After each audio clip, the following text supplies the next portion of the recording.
আজকের কবিতা তোমাকে যখন দেখি। কবির নাম সুনীল গঙ্গোপাধ্যায়। কবিতা পাঠে আমি রিয়া। তোমাকে যখন দেখি তার চেয়ে বেশি দেখি যখন দেখি না। চড়ুই পাখিরা জানে আমি কার প্রতীক্ষায় বসে আছি। তুমি ব্যস্ত,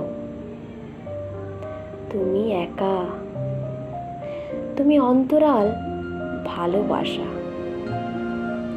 সন্ন্যাসীর মতো হাহাকার করে উঠি, দেখা দাও, দেখা দাও। পর মুহূর্তেই ফের চোখ মুছে হেসে বলি, তুমি যেখানেই যাও আমি সঙ্গে আছি।